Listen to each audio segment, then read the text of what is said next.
Hello, and welcome to the Atomic Lizard's Christmas holiday episode. I'm Udi, the de facto film expert, and I'm joined by my fellow co-hosts. Miranda the Film Fanatic. And Dan, the kaiju extraordinaire. Today we have gathered here together to bring you a Christmas holiday special episode. We've each chosen a Christmas movie, of one kind or another, and we will be discussing our thoughts on all three. The three movies are How the Grinch Stole Christmas from 2000, which was Miranda's pick, Krampus 2015, which was my pick, and Elf 2003, which was Dan's pick. Before we begin our discussions, we want to issue a spoiler warning for all three movies. If you haven't yet watched any of these movies, we highly recommend that you watch them all before listening to this episode. Now that that's out of the way, though, our first movie up will be How the Grinch Stole Christmas. How the Grinch Stole Christmas is about a nasty creature, the Grinch, and the magical land of Whoville, which exists within a snowflake, and the Grinch's plot to steal Christmas away from the residents of Whoville. What are your guys' thoughts on the movie overall? I gotta say, that's kind of a precarious situation right there. Their entire world exists in a snowflake? Yeah, I haven't watched this movie in a long time, and I don't remember that at all. So when the movie started, I was like, "Wait, this whole town is in a snowflake?" Yeah, I mean, what's gonna happen when the snowflake falls on someone's jacket and they wipe it off and they're doomed? We don't talk about that, Dan. We don't talk All about the right. genocide of the Whovillians. Oh no.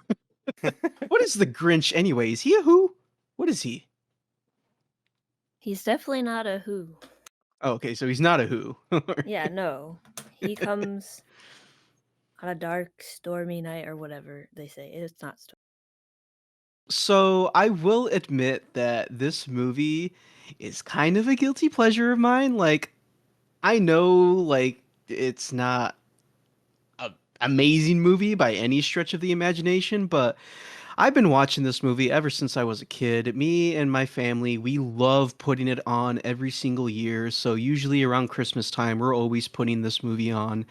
And much like the movie I chose, which we'll talk about later, the thing that helps make this movie, at least in my eyes, is Jim Carrey's performance as the Grinch because he's just so zany and chaotic. It's hilarious. One of my favorite scenes is when he's trying to scare Cindy Lou Who away because she's in his cave and this is when she wants him to go to that Christmas ball. Is it a ball, if I remember correctly, that they have every year at or the celebration or whatever? It's a celebration. Whovilation. Yeah, Whovilation, exactly. Yeah, she wants him to go to that Whovilation event. So he's trying to scare her away, and he's ripping his shirt open, acting like a maniac, "Bleh," or whatever. And then he's I don't even know how to describe it. He's just grunting at the camera and waving his arm at her. I don't know if I'm describing it in the best way, but just him doing that action during that scene is hilarious and it gets me every time. Just I really do enjoy Jim Carrey's performance as the Grinch. I know it's different and probably not the way that Dr. Seuss intended for the Grinch to act, but I'm willing to look past that just because it's hilarious. I find it hilarious. I know some people may not. They might find it weird and whatnot, but I find it hilarious. And I would watch this movie any day over the Illumination version of the Grinch.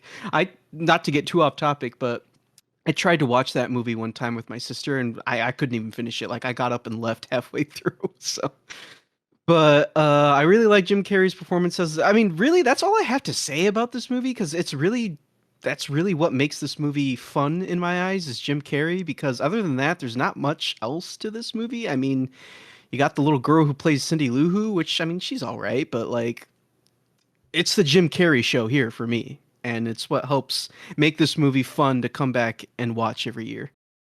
In that one scene that you described, he was hulking out. He was grinching out. Yeah, exactly. Yeah. Yeah, I guess I hadn't watched this movie in a long time, and I don't know. I used to really like Christmas growing up, and it's not that I hate Christmas. I'm not like the Grinch, but I don't know. I just feel like it kind of lost its specialness. Like I don't really feel much when it's getting close to Christmas anymore. Like when I was a kid, I would always get super excited and blah blah. But like now, it's just like, I don't know. But anyway, so like I don't really care to rewatch Christmas movies when it gets close to Christmas. Like if it happens, it happens. If it doesn't, I don't really care. But it was kind of fun to rewatch this. I hadn't watched it in a long time, and I mean, yeah, it's definitely really silly and over the top and goofy, but it's charming. It was fun, and there's like a lot of random, similar to like the Cat in the Hat. There's a lot of just like random silly little bits that are just really funny. Like I think my favorite little bit was when the Grinch is like pretending to be like a director. I feel like I mean he's just doing a director like It's stereotype, but supposed to be a Ron reference Howard. to Ron Howard and his Yeah, that's what I directing. was. Yeah. Yeah, it looked like Ron Howard because of the hat and everything. But again, like a lot of directors wear hats and glasses. But yeah, I was like, oh, it'd be kind of funny if it was like just a direct reference to the director Ron Howard.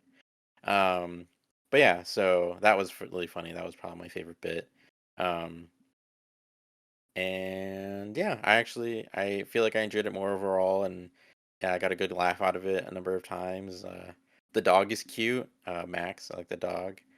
And yeah, it's definitely, I mean, it's a horror, no, it's a Christmas classic for a reason. So yeah, it was a nice rewatch after so long not watching it. Although I don't know if it was worth it to Jim Carrey for because didn't he apparently have to like get I don't know if you'd call it treatment, but like treatment from like a CIA interrogator or something so that he could move past the trauma of working in this movie. Yeah, well, the reason why is because the makeup that they had to apply for him took hours upon hours every morning to the point where it got to be like torture for him. So yeah, he had to enlist the help of like a CIA. I don't know if it was an advisor or agent or what to like help him. They like specialized in helping people like live through torture. And so that's why he had that person come in because just applying that makeup on every day was just terrible for him, which I mean it's good makeup, but yeah, that stuff probably takes forever to put on. That's wild.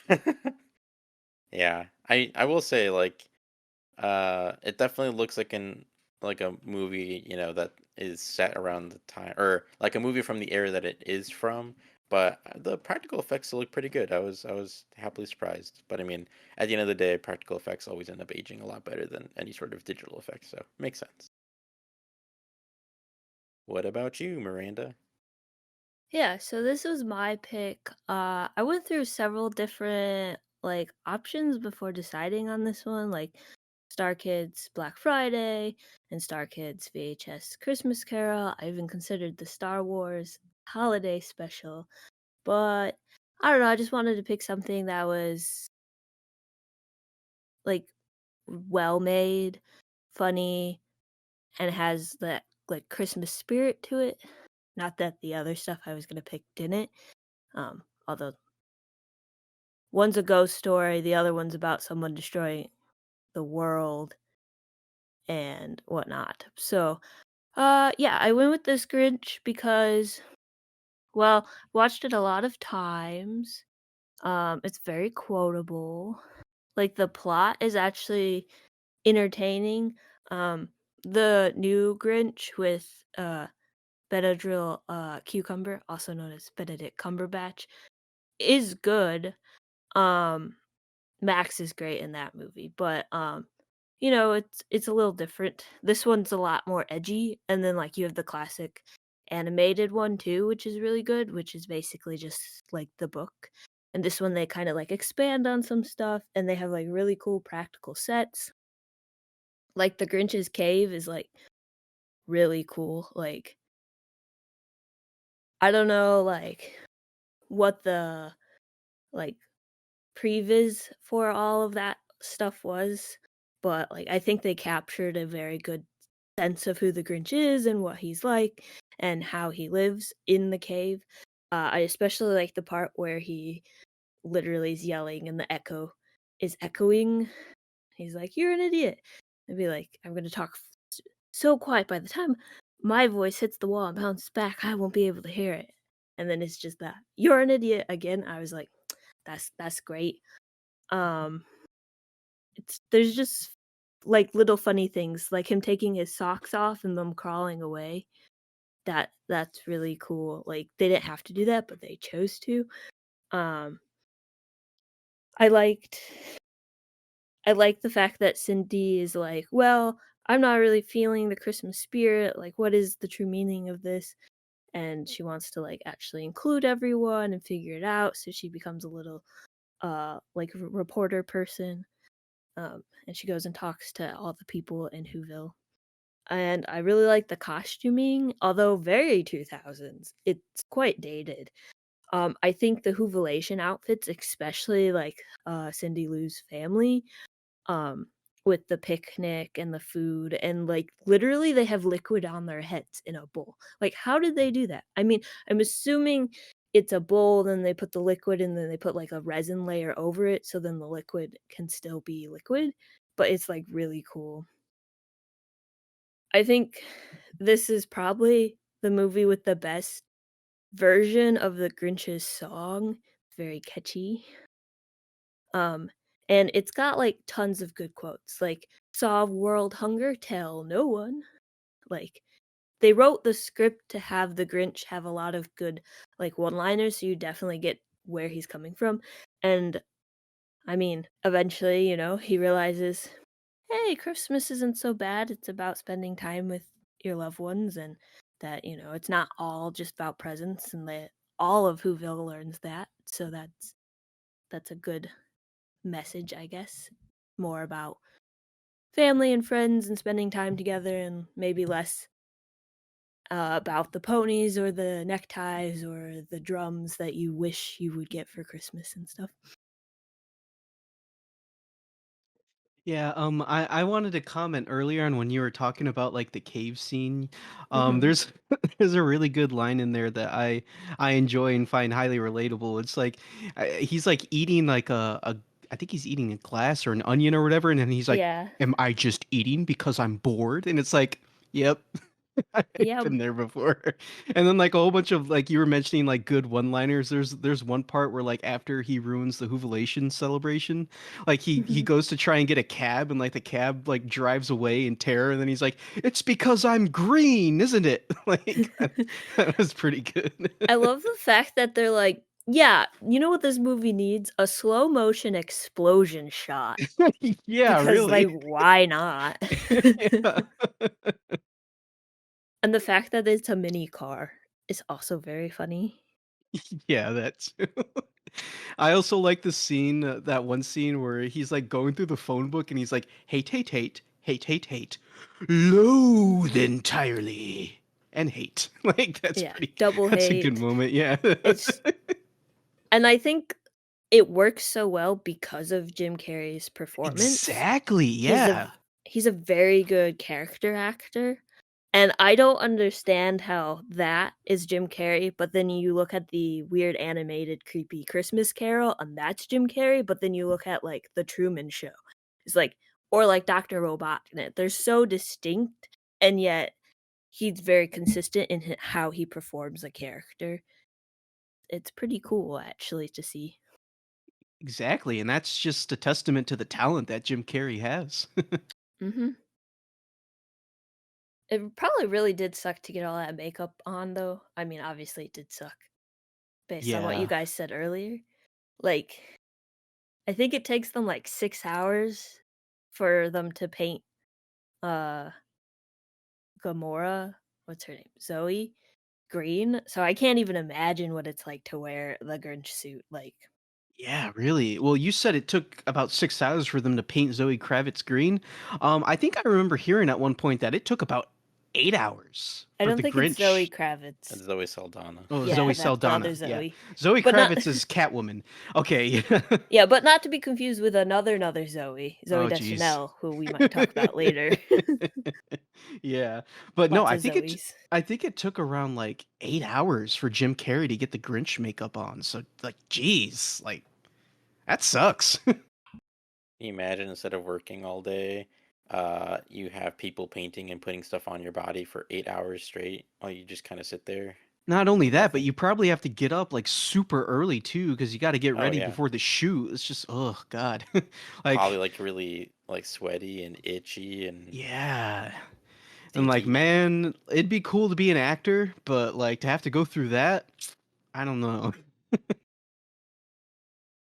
Yeah, I mean that's definitely like part of the job that I feel like most people when they're like, "Oh, actors have it so good." I'm like, I mean, look, I'm not gonna go and say that like being an actor is way easier, way harder than like X, Y, and Z job, but I mean, not acting isn't always like the easiest job that people might think that it is. Like stuff like that. Like sure, you might say like, "Oh, well, they get to sit down for 8 hours while." It's like, yeah, sure, but that's before the day even starts. Like if they're doing something like that, like they're sitting there for makeup, and that's just like kind of a mental toll. You're just sitting there having to do nothing, like can't really just do much. Might not, I don't even know if they can really eat too much. Maybe they get to drink stuff. I don't know. And then they're finally like in costume and ready, and then they still have to do their whole day, and then after that they have to take all of it off again, and then who knows what time they get done with the shoot that day, and then after that, then again like they get all the stuff taken off, and then they have to go home and then get ready for the next day basically. So Yeah, exactly. And like, once again, like you said, practical effects are always going to age better than CGI. And Jim Carrey's like Grinch makeup and costume, it looks great. It looks fantastic. But I can understand studios wanting to use more CGI because, like, yeah, like just how much time it takes to have to do that every day. It's not only sucks for the actor, but can probably put the shoot in sort of a time crunch as well if things don't go as planned. All right. Do we have any other thoughts on the Grinch? Any other favorite moments that we glanced over or anything? I think my favorite moment in the movie is when he's like, all right, I'll go if I can find an outfit that I like, and he's trying all these different outfits on, and then he ends up like beating up the yodeler, and then takes his overalls, and then he's like, ooh, and then he's like, I'm not going, and then he just walks off. Yeah. I like the one part where he first sets off on that sleigh he makes when he's doing his Santa Claus scheme, and then it like just takes off and he's like, "Oh, I'm gonna die, but first I'm going to throw up, and then I'm gonna die." Like that's pretty good. I like that part. Yeah, that was good. Yeah, there's a lot of good parts in it. Though every time every time I eat fudge, I just think of the part during the Hoovelation where he's in the chair of chairs and they're just shoving fudge in his mouth. Be like, "Here's fudge, it's homemade." Like, wouldn't it all be homemade? Because theoretically he's tasting fudge. So like why would you enter pre-made fudge into a contest? And then one guy's like, "This is not fudge." Be like, "Okay, well, then what is it? Because this is a fudge eating contest or judgment, not whatever that was."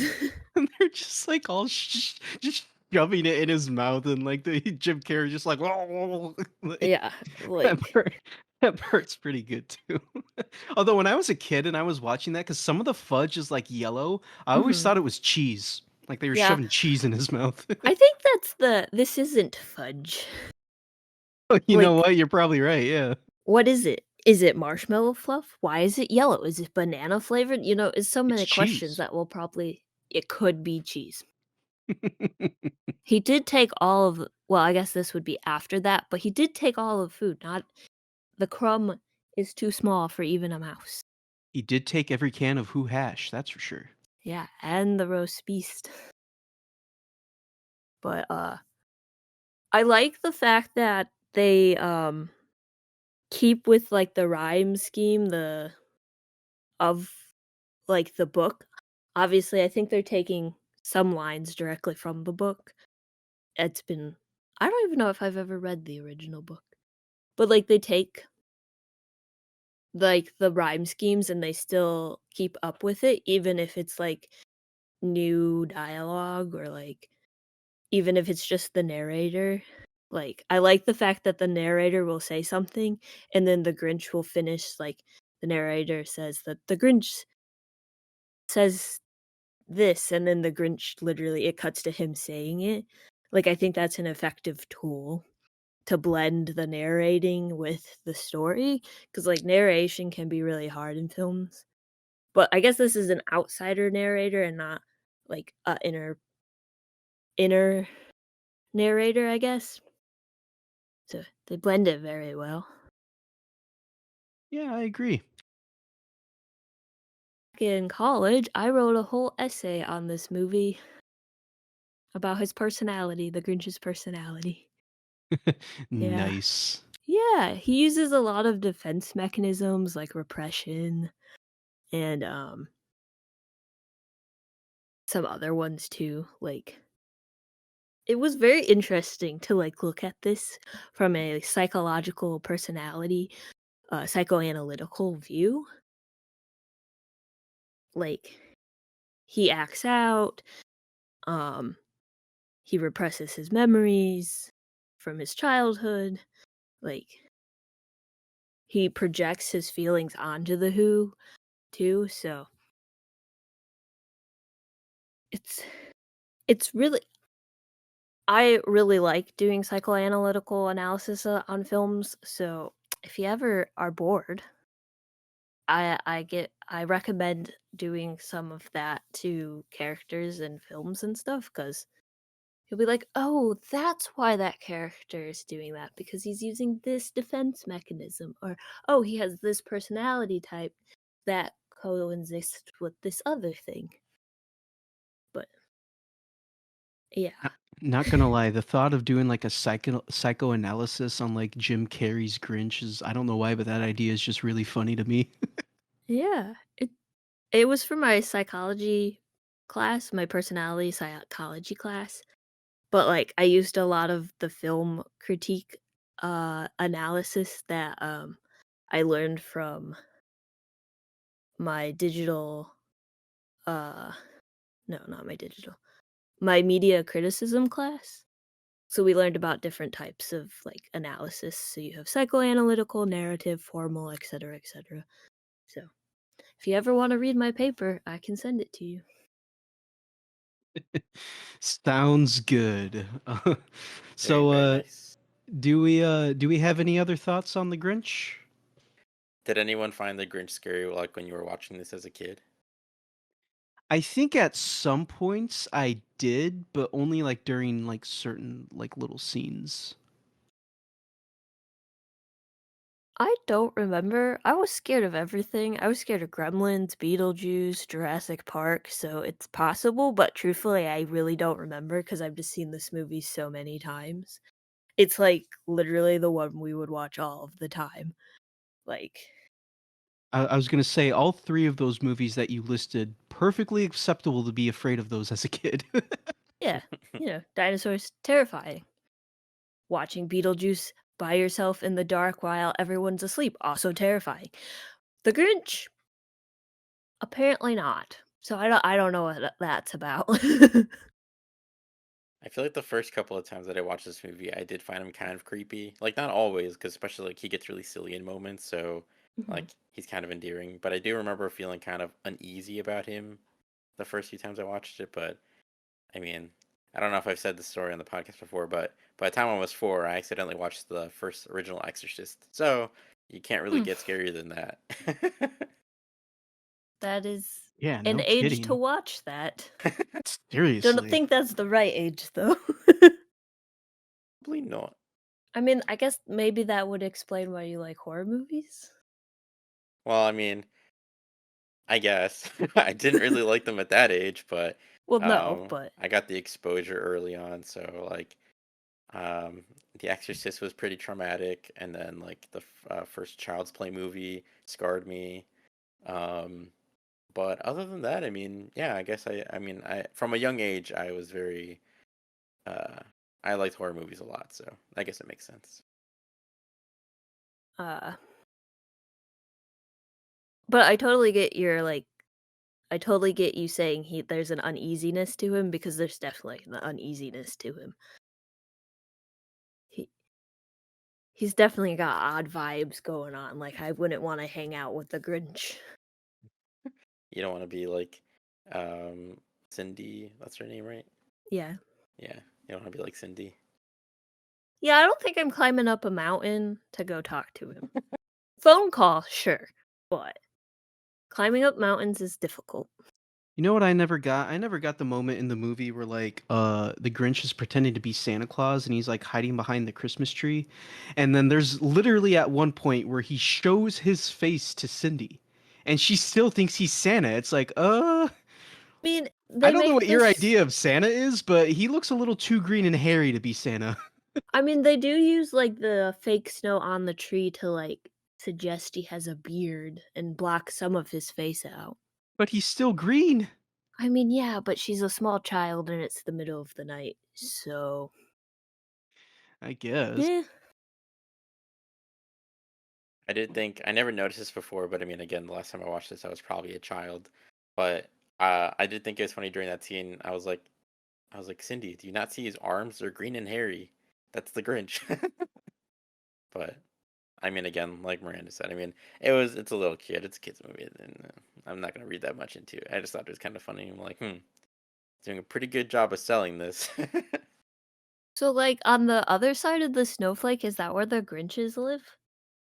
So does that mean there's like a who that lives with the Grinches who loves Christmas and everyone else hates Christmas? In an alternate universe. Why not? I mean, they don't ever say if there's more Grinches or if he's the only Grinch. Is that his name or species? I think that's his name. Hmm. Questions that we may never get answers to that no one else is asking. Exactly. But that being said, do you guys have any specific memories attached to like watching this movie from when you were a kid or any time along the way? There was one time when I was younger where my sisters did their hair in the same style as the Who's. So like they did all these like crazy braids and like loops and everything. It was a fun time. Did you guys take pictures? They did, but Nice. I don't know where the pictures are. They're probably somewhere in a photo album somewhere. But yeah, if I Yeah, ever find them, maybe I'll show them to you one day. But yeah. You should put you should make like a custom Christmas sweater and then just like make a layout with their pictures and just like have them on a sweater and be like, "Hey guys, look, Merry Christmas." And it's just them as a kid like in their Who hairstyles. there's an idea. What about you, Miranda? Really think I have a specific memory. I mean, the part where he like stands on the cliff and like puts his hands out and says something which I have forgotten, and all the lights turn on, like in the cave. It's the only like very specific thing that I remember from like watching it when I was little and stuff. But I don't, I don't have anything specific. How about you? Not really either. I mean, I have like a very distinct memory of being, I think, at what was once my great aunt's house. Um, and then like it was like Christmas Eve and like uh most of the family that goes to those events was there. But yeah, I don't know, I was probably like four-ish, like three or four, maybe five. And yeah, that was on. It was like on TV, or maybe someone put it on, and then like I was watching it from afar. It was like on a little TV. I don't know. It's kind of like a fuzzy memory, but it's like a very distinct memory I have of like specifically watching that movie. Um, but other than that, I mean, I don't remember anything else. But I don't know. It's just kind of like a fun thing. And since like at least one of you I think said that you watch it like every year or just about every year, I figured it'd be an interesting question to pose. Yeah, I mean, at some point it just all blends together. Yeah, no, that makes Like, sense. uh, there's movies that I have watched a lot, but like this movie is what, uh, 23 years old. So, that's a lot of times. And then some years we watch it more than once. So, Okay, really random thing that I just remembered. So there was this girl that I knew in college, and she was like obsessed with the Grinch. This was like the only movie she ever wanted to watch. It was really weird. She was also kind of a weird person herself, but that's besides the point. Just Was her thought I would name share Martha that since May? we're talking about the Grinch. Was her name Martha May? Is it Marsha May or Martha May? Martha. Okay. Martha. Why'd you Why would say you that say that name? name? Love the Batman v Superman references here. We can never escape the Batman vs Superman No, references. we No, we cannot. cannot. Until the eventual day when we review that movie. That'll be quite the day. Yeah. So, yeah, did we have anything else to add? I mean, I'm ready to move on to ratings. I've pretty much said all I need to say. Yeah, I Yeah, agree. same. All right. So, how would you rate it, Dan? All right. I think I'm going to give uh The Grinch. Okay, this is a lot more difficult than I thought it was going to be because like I kind of want to give it a 3.5 because it has that nostalgic value for it. And I really do enjoy watching this movie. But like I know it's a lot of people consider this movie to be pretty bad. But you know what? Screw it. I'll give it a 3.5 because like once again, I enjoy watching this movie. Yeah, it's dumb. Yeah, Jim Carrey acts nothing like how the Grinch probably would act, but he just makes this movie for me, and I enjoy watching it every year. Yeah, I mean that all makes sense. That's totally fair. What about you, Miranda? Like a 4.5. No comment. I mean, my mind is blown, but that's cool. I don't know, yeah, I don't. It's a different 4.5. So like Godzilla minus one, I gave that what, a 4 out of 5. That's a different 4 out of 5 than this is. Like they're on two different scales, so they don't equal the same. But I mean, it's a good movie. Out of most of the Christmas movies I watched, it's the one that's always on. Actually, you know what? I'm gonna drop it down to a 4. Actually, I changed my mind. It's good. I highly recommend it. Great practical effects. I love the costumes. Funny. And then, just to add a whole bunch of Christmas nostalgia on that. So, Yeah, I think like holiday nostalgia probably adds a lot of value to it. Like understandably so, because there's always a lot of memories when it comes to like when holiday memories and like family stuff and young age and all that kind of swells together and mixes and yeah, that makes sense. yeah. Also, that's just the vibe today. Maybe tomorrow I'll be something else. You never know. It'll be a 5-star tomorrow. Maybe. What if But it's a probably three? not. It's a 3.5 or 4 on the average day, and on Christmas, 5 stars. Yeah, basically. What's your score? My score is it's a 3. So Dan's a 3.5, you're a 4, and I am a solid 3, which brings our total to a 3.5. Look at that. Perfectly balanced, as all things should be. I had to balance out the DC reference with the Marvel reference. Sorry.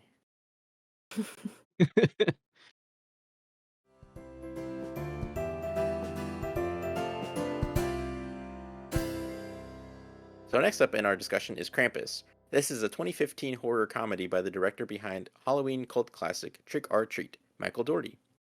It's about a broken family who has to survive the Christmas holiday with something a bit more sinister than some simple family time. What did you guys think of the movie? So, fun fact, the director of this movie is also the director of Godzilla King of the Monsters, the third film in the Monsterverse. We'll be getting to that here pretty soon on the podcast, but just thought I would share that. You guys probably already knew that, but just figured I I would did not. just figured I would say that. So, Gotta share the relevant Godzilla facts. Yeah, you have exactly. to. That's what it's all about. Yeah. So, Somehow it's always Krampus. connected. Yeah, exactly. Well, hey, it's a Godzilla podcast. Has to be. Or it was supposed to be a Godzilla podcast at first, but who cares? It's So just a like, Anyway, podcast that talks about movies with an emphasis on kaiju. So yeah. to do like a bit where it's like the degrees of Kevin Bacon, but the degrees of Godzilla. Like how many dots away can we get before we connect to a Godzilla movie? There we go. Yeah. very easily in this case. Look at that Exactly. one thing. But anyway, so Krampus. I've never seen this movie before, so this was the first time I watched this. So yeah, it was interesting that you mentioned it was a horror comedy because when I was watching this yesterday, I was like, What is this supposed to be?" Because like it got really goofy at times. I was like, "Is it supposed to be goofy like this?" And since you said it was a horror comedy, I guess that's right. I'm right in that assumption is yeah, I Yes. guess it is supposed to be kind of goofy because it's supposed to be a comedy, but yeah, I don't know. I'm going to be honest. I wasn't too into this one. I just once again, I just thought it was just it got I know it's a comedy, but like, and that comedy can be subjective and whatnot, but I just felt like the comedic bits were just a little too goofy for me personally at times. And then like I didn't think the writing was very good. It was pretty bad at times even I felt. The characters, they were okay. They did, but like I don't know. I probably enjoyed Roseanne's character the most, if I'm being honest. Like, but like I didn't find the characters all that memorable. Although it was interesting, there was a lot of familiar actors in this movie. Like the girl that played Beth, she is in the show Sweet Tooth. She plays a character called Bear, I think. So I was like, oh hey, it's her. And then the guy that plays the dad, I'm pretty sure, I could be wrong, but I'm pretty sure he's in that show Severance on Apple TV Plus, and that's Ben a Wyatt, Trevor Scott, or Adam Scott, I think is his real name. I don't know his real name if Yes. I'm being honest. Okay, Yeah. yeah, is he in Severance then? Because I'm pretty sure Yes. Yeah, he's he in. is. Okay, yeah, yeah. So he's from Severance. That's a very good show, by the way. I highly recommend it. So And I was Parks like, and Rec. oh, is he? And The Okay. Good Place. Oh, okay, yeah. See, the people in this movie, they've been in a lot of things, but yeah, lots of familiar actors. So I was like, hey, it was funny because I didn't recognize Adam Scott at first because in Severance he has like much longer hair and he doesn't have a beard. So I was like, wow, that actor looks very familiar, but I can't tell what he's from. But then as I kept watching and as I kept like studying his face, I was like, wait a second, that's the guy from Severance. So yeah, sure enough. So but yeah, I will give Krampus this though. I did like the creature design. Like Krampus's like entire design was really cool. I did like that. I liked his like creepy howl that he would give whenever like he was around. Like that was pretty cool. But I know Krampus is like based off of folklore, and I'm not too familiar with like the original like folk tale that it's based off of. Like, doesn't it have something to do with like he kidnaps like bad children or something like that?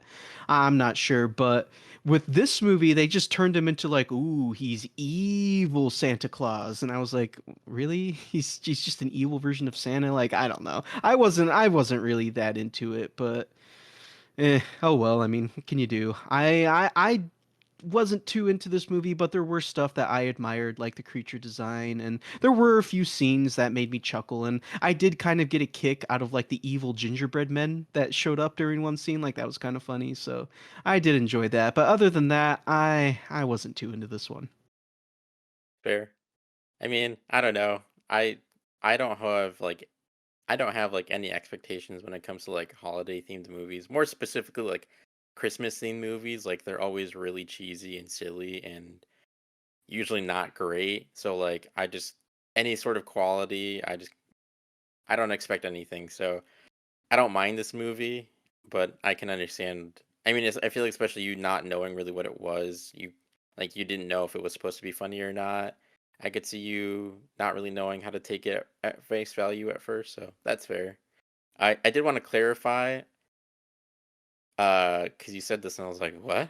because I wasn't sure, but I was like, I'm pretty sure it's not. She said Roseanne was in this movie, but she's not. I'm assuming you were thinking of like the redneck aunt.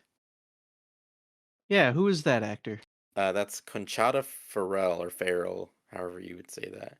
I don't know. I don't know who that is, but it's not Roseanne. Oh, it sounded like her. I mean, they did a good job of finding a redneck aunt, that's for sure. Well, either way, she was probably my favorite character in that movie. You know what I think she's from now that I think about it? I think she's from Two and a Half Men. Oh, maybe. I don't know. I think she's in that show. I could be wrong though, but she sounded familiar, and I that's why I thought she was Roseanne because I thought she had like the same voice, but because I recognize that voice from somewhere. But now that I think about it, I think she's in the show Two and a Half Men. She plays like I don't know, like a caretaker or something, and then she's part of the main cast or Yeah, whatever. you're But right. It is her, yeah, yeah. yeah, okay, so She it's plays her then, not Berta, the Roseanne. housekeeper. Yeah, okay. So that's where I recognized her from then. But either way, yeah, she was my favorite character. Oh, I just found out. Apparently, she passed away in 2020. So that's Oh, that's unfortunate. sad. Yeah, Rest in peace. yeah. Rest in peace.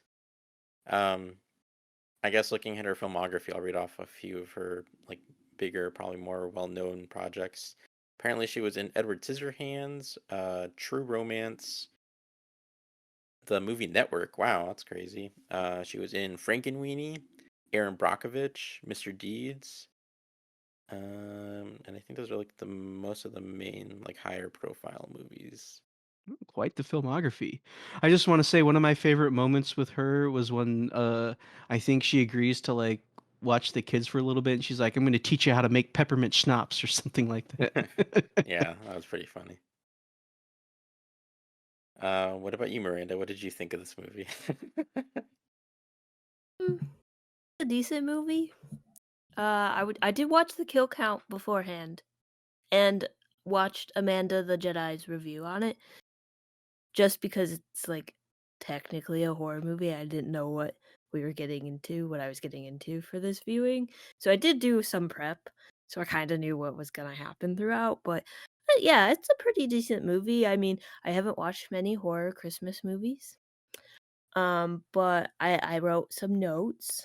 So I'll just read off some bullet points, I guess. We already mentioned Adam Scott. He's the best. Ben Wyatt is my favorite character from Parks and Rec, so it's always nice to see him. I have several questions revolving around this story, which I don't know if we'll get into, but I don't want to derail the conversation quite yet. So those might come up later. Um, I would like to say that squirrels are quite loud on roofs. Maybe not that loud, but they are quite loud. Frostbite is a thing, and there is ways to protect yourself from frostbite. These people are not prepared for a snowstorm whatsoever. Also, I don't even know where this movie is located, so that might be why. There's actually some very genuine, like touching family moments, like but like, oh, okay, they're actually taking time to uh think about what happened and like have these little duo moments where it's like, "Oh, I'm starting to like you. I don't actually hate you," or like little things like that, which I was not expecting from this movie. Um I have to say, if you have a house with no heat and no power in the cold, it is not fun. Um Kind of experienced that back in April. That's why I wasn't on the John Wick episode, because we lost power. It might have been the early April, but it was still very chilly. So I'm sure these people are freezing, and it's a good thing they have a fireplace. I really like the cool animation storytelling when the grandma tells her backstory about her encounter with Krampus. And then the creature designs were very, interesting and, the Jack in the Box kind of reminded me of FNAF a bit, especially because they have it crawl through the vents and it, opens up its jaw to, eat people. So, I mean, I'm sure I'm the only one who thinks there's a connection there, or not even a connection, just similar vibes. But, I think the creatures were done really well. I'm sure they were like actually like freaky to like be there on set, like the performers and like the puppets and stuff. I'm sure that it was pretty freaky to be on set with those things. But yeah, that's pretty much all of my bullet points, other than my questions that I have about certain aspects of the movie. Nice. All right. Well, I'm glad you didn't hate it. Uh, I guess I understand because it's horror and anything horror you always want to look into before watching. I mean, I don't know. I haven't yet picked anything that would be super traumatizing or anything. So I wish you hadn't, but I get it and I understand. But only because like I always like when people experience something brand new, and at the end of the day, it's their decision. So I mean, it's just how I prefer, and I feel like most people tend to enjoy things because they have no. I mean, not that you had any expectations, but generally, you don't have any sort of expectations or anything when you don't know about something, and then you watch it and it's completely blank, and then you kind of decide how you feel based on that. But either way, like I said, I understand, and I'm glad that you didn't hate it. So that's something. Yeah, I do that with a lot of movies though, not just like horror movies. Like I think it's an anxiety thing. So Yeah, no, lovely, that makes right? sense.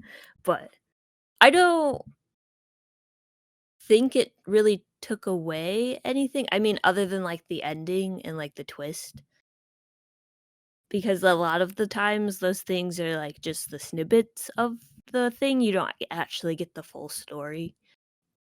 It was actually interesting to see how these characters interacted with each other and like everything actually as a unit itself instead of just someone talking about it. So it was still interesting. That's good. Like I said, I'm glad that you didn't hate it and that there were still some things that you were able to enjoy about it and everything like that. So this was my pick. This was a movie that I saw in theaters just like on a whim. Like I think a friend asked me if I wanted to go, and I was like, sure, I'll go. I didn't really have much interest in it, but I was like, yeah, sure, I'll go. And I didn't, it's not like I didn't love it, but I like it's definitely stuck with me ever since I watched it. This is actually my second watch ever. Like I've only seen it that one time when I saw it in theaters, so it was interesting to kind of revisit it, especially after having seen a lot more movies since I saw it back in 2015. But it's a fun watch. I like the practical effects. Um, I do think, while I don't fully agree with all of it, I do think that some of like the thematic content, like the reasoning for like having to spend time with family and stuff, like is nice and is a little bit, yeah, like Miranda said, a little different than you might expect for like from a movie like this to like actually kind of try to instill some sort of like important, I guess, thematic content.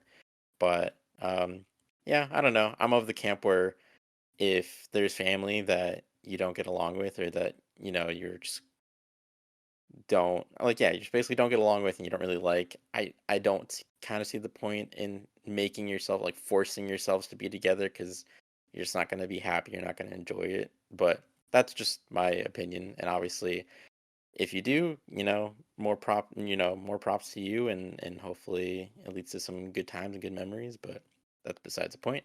So yeah, I thought that was interesting as well. And I thought overall like the movie is very well made. Um, as Dan said, I mean, yeah, the writing isn't always great. And there's definitely some weaker elements here and there. It's silly for sure, but again, as I said at the beginning, I don't really look for anything in like Christmas-y type movies. So if anything's even remotely interesting like this, I like the creature designs. I thought I remember watching it in theaters, and it's not that I found the movie scary. I feel like there are certain sequences with like how creepy like the creature designs and everything are. Like it was kind of creepy. Like I remember specifically when I was in theaters watching this, when the elves kind of rushed the living room, I was like, "Ooh, that's a little creepy." I did not like the elves. I didn't mind them as much this time. I didn't think they were that creepy, but either way, I still thought it was interesting. And then like Krampus looks really interesting. He has a very odd silhouette. Um, I didn't like how his face was always stuck in the same position. I thought that was an interesting choice. But outside of that, I mean, I thought he was really cool to look at. And then yeah, like the big Jack in the Box monster that was like eating the kids, that was pretty creepy. Especially like the way the jaw kind of opens up and everything. But yeah, aside from that, I like this movie. I kind of tend to gravitate towards movies like when it's like something like this, like a holiday, like Christmas movie. I like to gravitate towards movies that aren't just regular old traditional Christmas movies. Like I would rather watch something like this than watch a freaking Hallmark movie or something. I I don't know. Like that's just so similar to like real life, and it's just like Hallmark movies are they're garbage. But at least this has a bit more intrigue to it and has sort of different elements. And then yeah, you get to the ending and it's like, oh my god, this is not what I was expecting from this. But yeah, so I like it. I was gonna say, I think like I enjoy watching Christmas movies probably more than you do, and even I think even I wouldn't watch a Hallmark movie. Yeah, I mean they definitely have a very particular audience. So, um, did you guys feel that this did a good job of balancing the horror aspects with like the Christmas aspects?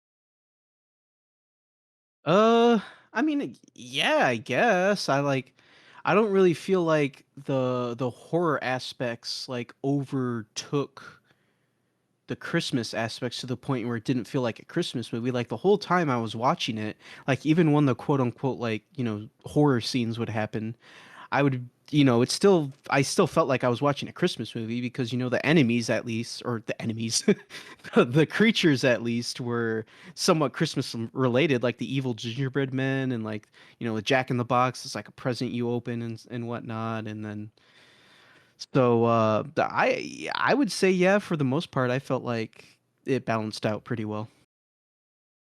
It's definitely more Christmassy than horror. Like, majority of the movie is just Christmas. It's not until really the last half an hour where they're like, yeah, oh, by the way, here's these creepy creatures. So, and like, that's fine. I think what they did with both the Christmas and the horror elements work well together.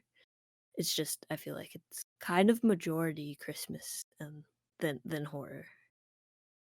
Yeah, I agree with you, like with both of you. It doesn't ever not feel like a Christmas horror movie. Like the Christmas, I mean, I think it helps that like all the creatures and everything are Christmas based, and then like obviously you can't escape the fact that like they're only there because of Christmas and blah blah blah. So you never really you never really lose sight of all of that, which is good, I guess.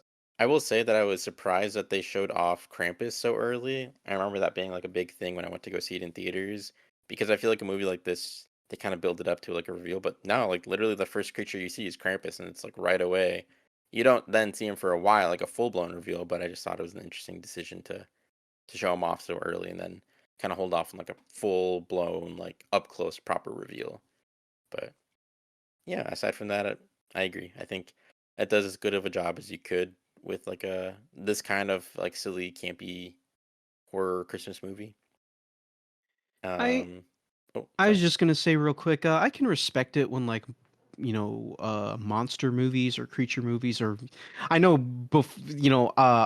outside of the podcast we were discussing this movie and like I thought it was a creature feature and you're like no it's actually not a creature feature so whatever this movie is I can respect it when they just show you the monster at the beginning because I know it's tradition to like kind of hide whatever the monster or creature looks like and then like have a big reveal later into the movie.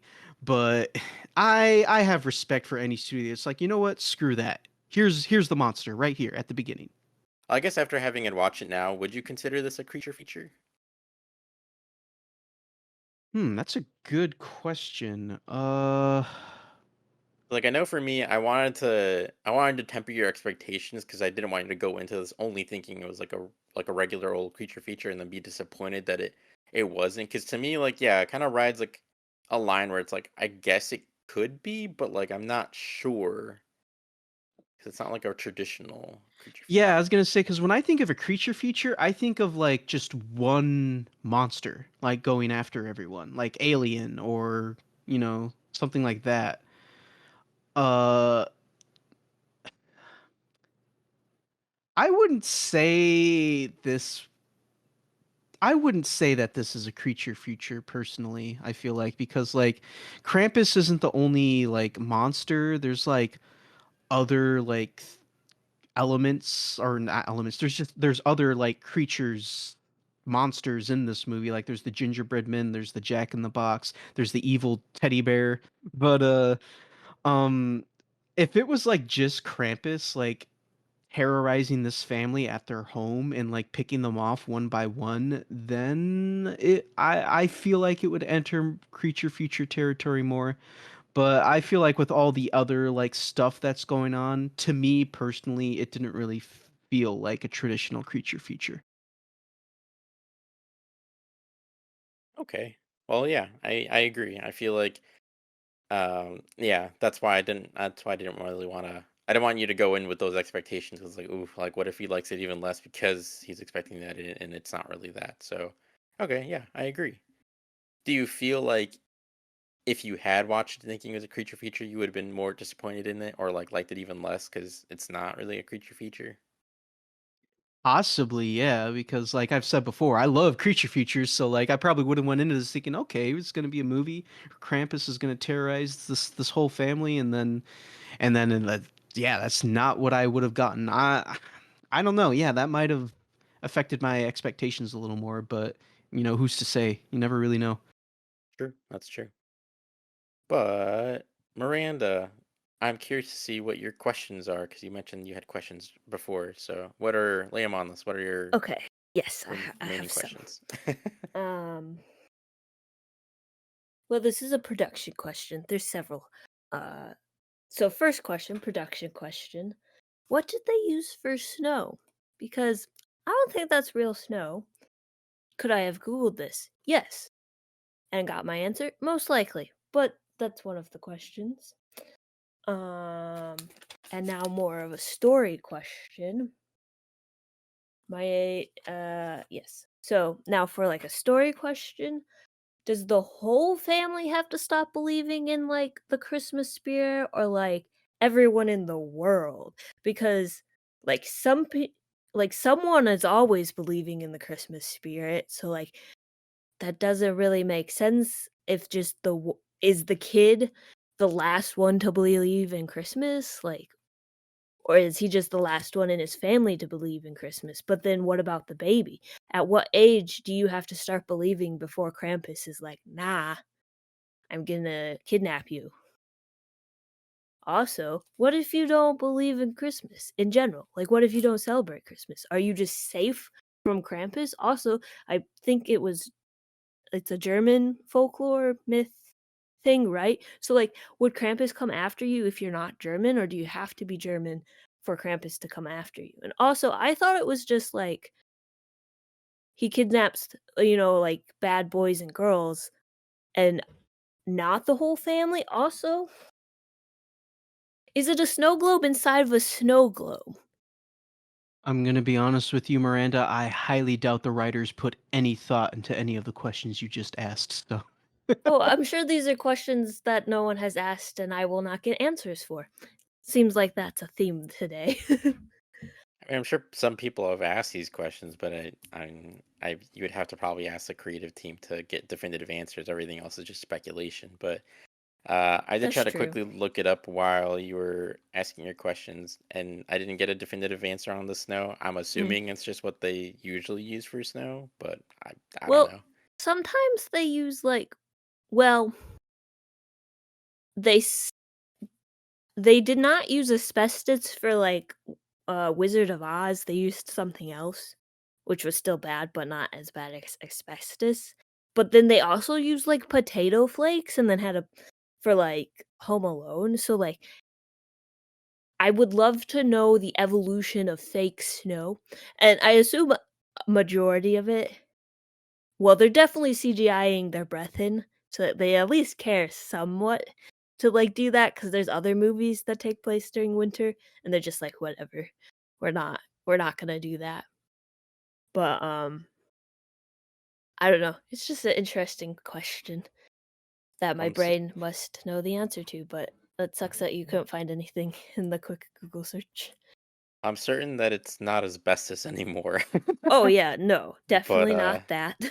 yeah. I mean, I will say, and I mean, it could, like you said, it could just be a mix of practical like makeup and VFX with like touching up effects and stuff. But I Mhm. mean, every time that they were outside, like they did get really red and rosy. So maybe they were Yeah, somewhere like where there was snow and they were actually shooting and just like, it's touch things up with possible, VFX. But I but don't know. like that is possible.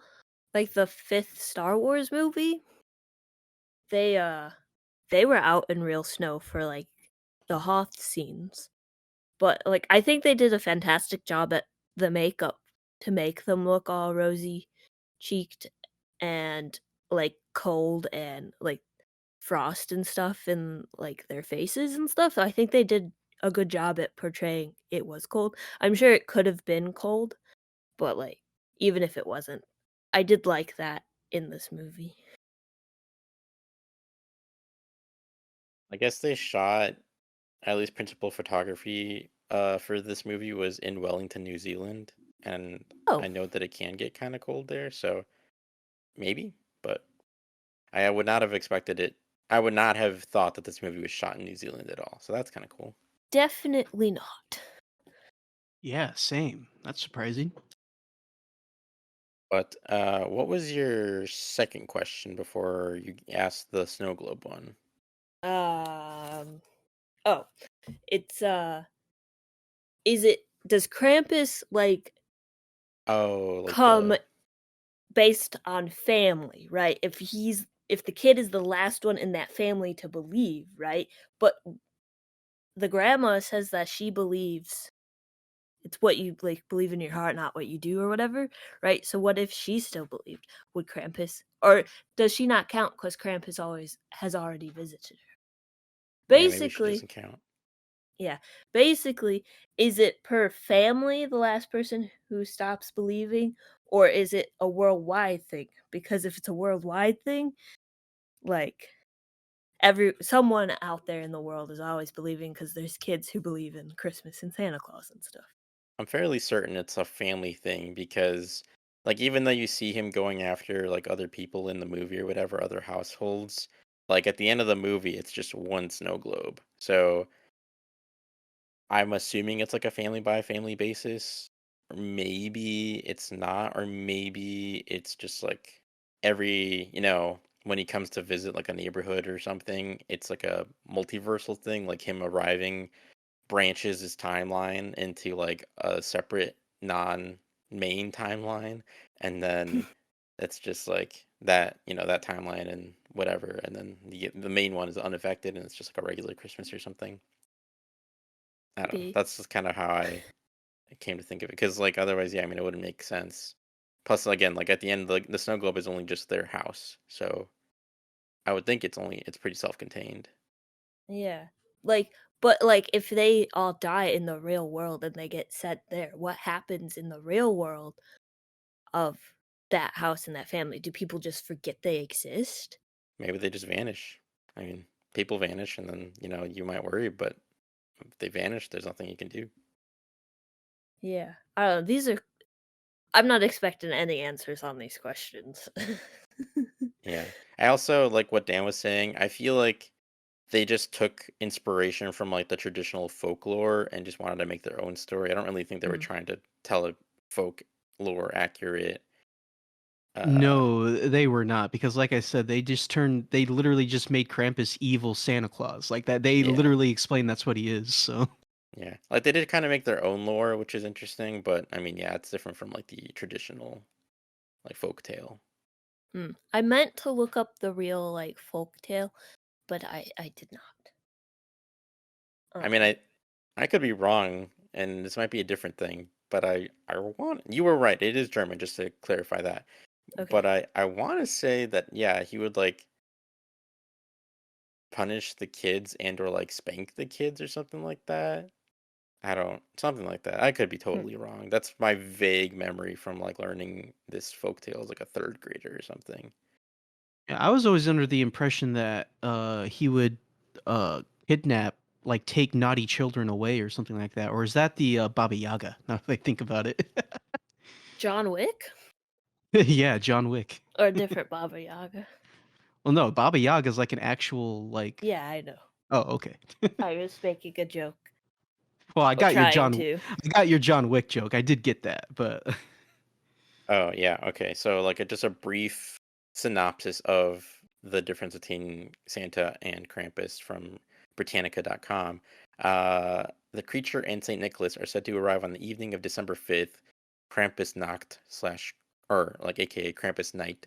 And then while St. Nicholas rewards nice children by leaving presents, Krampus beats those who are naughty with branches and sticks. And in some cases, he is said to eat them or take them to hell. So. Okay. Jesus Christ. You need That's motivation to something. be you need motivation to be good for Christmas.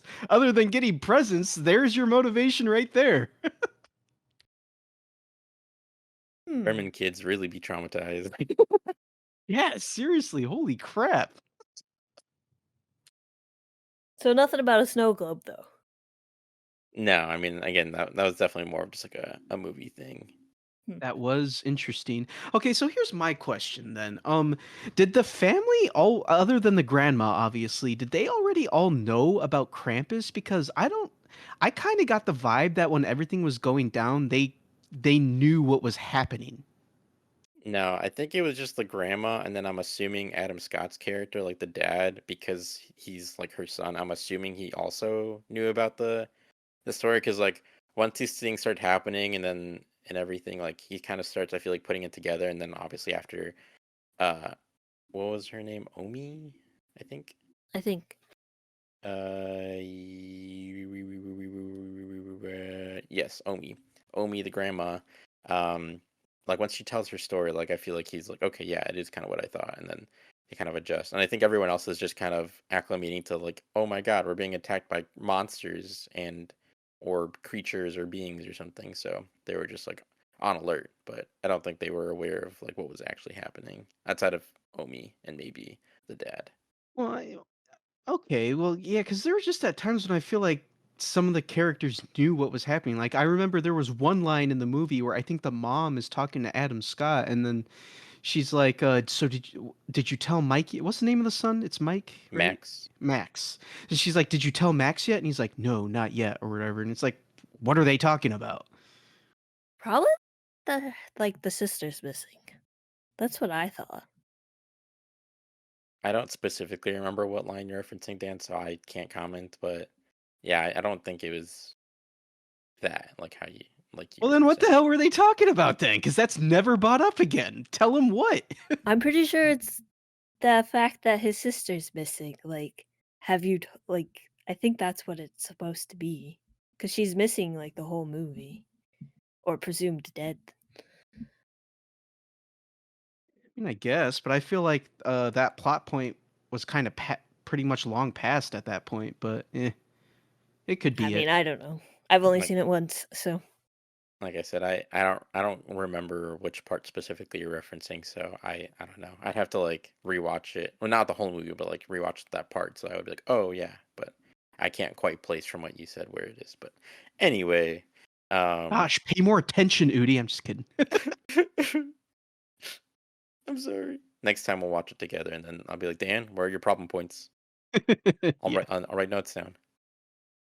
Um, but yeah, I guess now that we're kind of already talking about it, what did you think of the ending? Because it's probably not what you guys had in mind, right? I mean, Miranda, you had it spoiled for you, so I don't know how that affected it, but Yeah, no, not really. So my friend Dustin watched this movie before, and I remember I was talking with him one time, and like we were just talking about whatever, and he's like, "I'm watching Krampus right now."